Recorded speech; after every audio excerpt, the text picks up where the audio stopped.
بسم اللہ الرحمن الرحیم۔ میں ہوں ندیم اقبال گوری۔ آپ میرا فیس بک اور یوٹیوب چینل مترو نیوز دیکھ رہے ہیں۔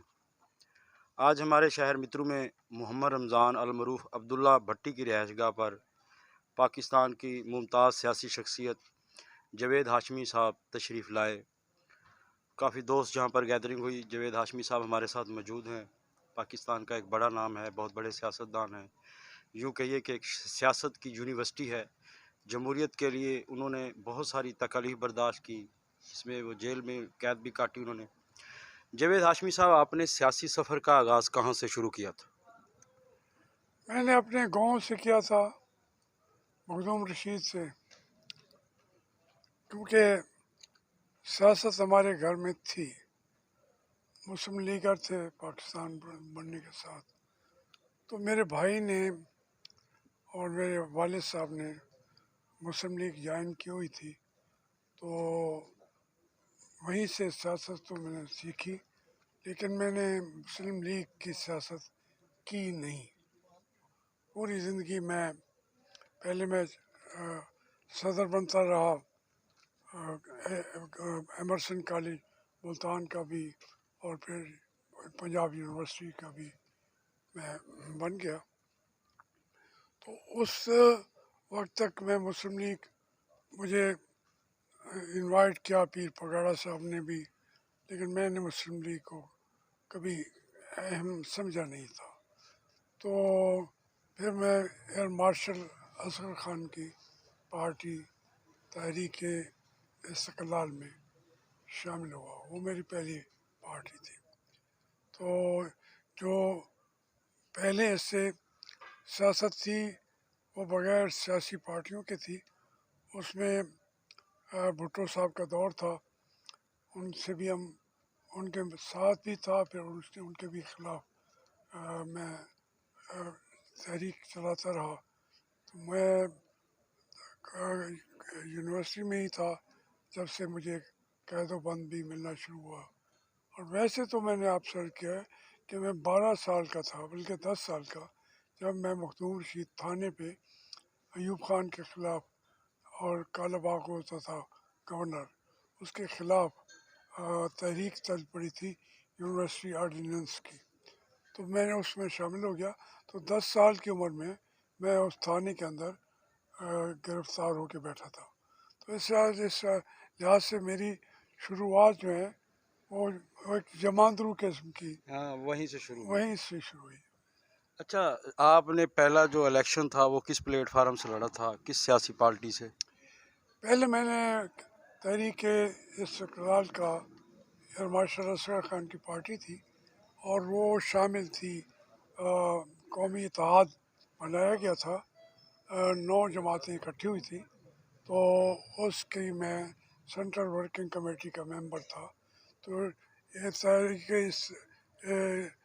استقلال کے ذریعے ہی میں نے سیاست کا آغاز کیا تھا۔ کتنی بار ایم این اے رہے ہیں آپ؟ میں تقریباً 12 مرتبہ ایم این اے بنا ہوں، اور وزیر کتنی بار؟ اور وزیر تو 3 4 5 6 دفعہ بنا ہوں۔ میں نے پھر، چونکہ میں اکثر وزیر بنتا نہیں تھا، میری وہ ابتدا آپ کو بتا رہا ہوں نا، جی کہ جی۔ جو ڈکٹیٹرز ہوتے تھے ان کے خلاف ایک جنگ، تو لیکن پہلی دفعہ مجھے وزیر بنا دیا ضیاء الحق صاحب نے، اور یہ کہا کہ میں الیکشن کرانا چاہتا ہوں، تو آپ سویلین کی پارٹی کی میں کیبنٹ بنا رہا ہوں، جس میں جماعت اسلامی بھی ہے، مسلم لیگ بھی ہے، یہ خواجہ آصف کا والد بھی تھا، اور ظہور الہی شجاعت حسین کا والد بھی اس کا کابینہ میں تھا، تو اس کے اندر میں شامل ہوا۔ پہلی دفعہ غلام اسحاق خان بھی پہلی دفعہ بنا تھا، تو وہ پہلی دفعہ میں نے وزارت جوائن کی۔ پھر اس کے بعد تو کئی وزارتوں میں آتا رہا جاتا رہا۔ آپ سمجھتے ہیں کہ ملک میں جمہوریت ہے؟ جمہوریت تو یہاں پیدا ہی نہیں ہونے دی گئی۔ قائد اعظم نے کوشش کی تھی کہ یہ فوج کو سمجھانے کی، ایوب خان کو، دوسروں کو، اس نے کہا کہ آپ عوام کے نوکر ہیں، you are servants of the people,